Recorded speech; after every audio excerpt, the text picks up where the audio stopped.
Welcome to the Big Guy Garage. If you're new here, please hit that like, share, and subscribe button. If you're returning to watch videos, please hit that share button. We really need your support, but this is what we do here.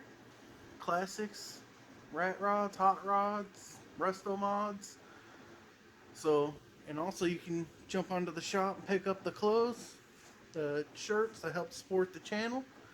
But thank you for watching. Please like, share, and subscribe. And here's your video.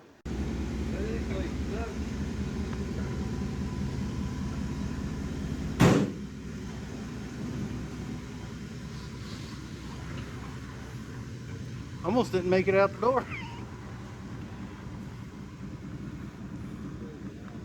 Man, that thing's low.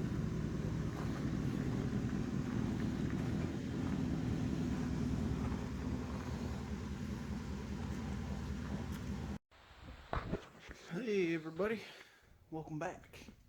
Well, should I say it? Welcome back to, actually me having stuff to do again. We got the little, what is this? This is the job rated.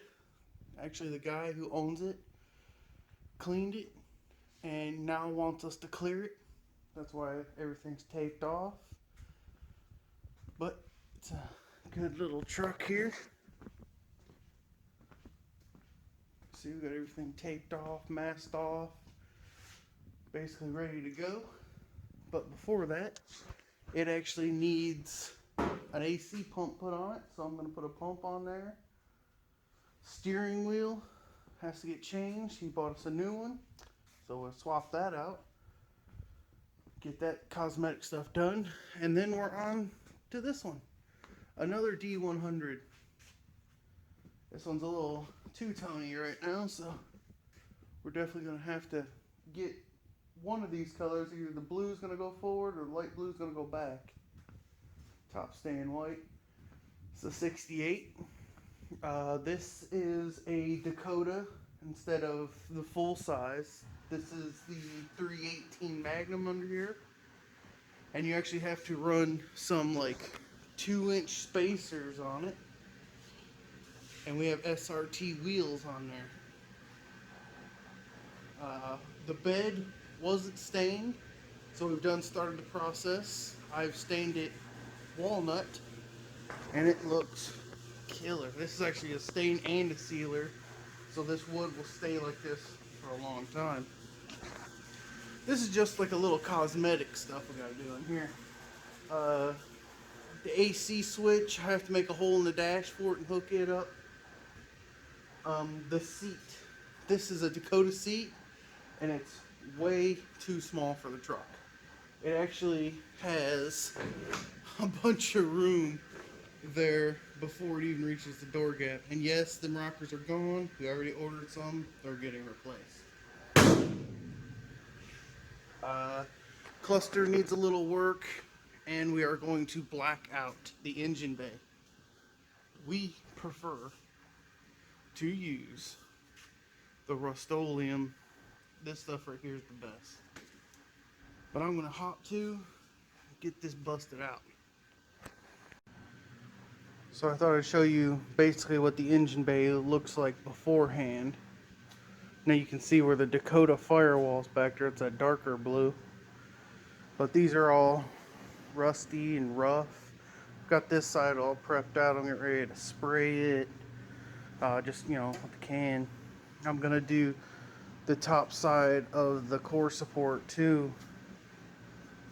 Then there's some fiberglass filler over here I'm gonna have to sand down.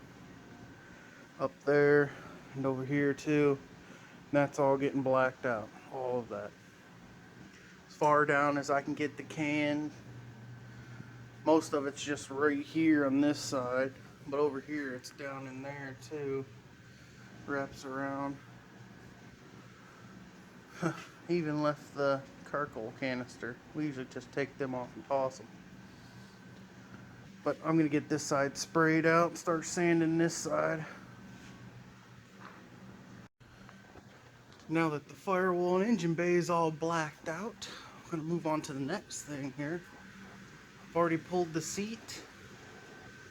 And what it is again, we didn't build this truck. We just got it to fix it and then, you know, get rid of it again in a different project. But the floors were only tacked in, which, you know, no big deal. Just got to finish welding them all the way around. Make some plugs to cover those. I've already pulled the seat belts because they don't matter in this situation. And then we already have the rockers right here. These come in now. If you're ordering these off of eBay, which is where we got ours at, they're not gonna match the humps.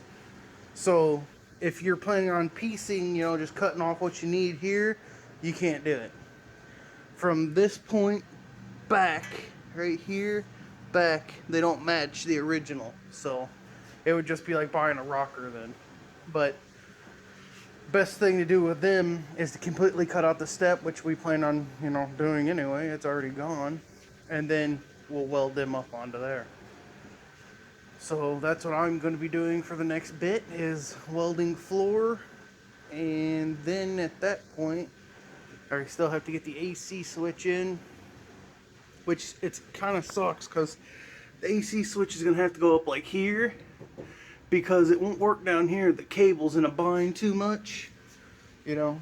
And really, this truck would be pretty simple to put a stereo in. Put a single 6x9 right there if you want one, and then some kick panels or some back pieces. Either way, you know, we do it all here. So I'm gonna hop off and start welding up some stuff. So right now we're getting ready to put some farm and implement clear, some stuff we've never used before, on the 53 what is that, job rated. And yeah, first time using this stuff. That's what the guy got, so that's what we're going to use. We're using the DeVilbiss finish line, 1.4 tip. I think it's 1.3 actually, 1.3 tip. So we're going to go get it set up.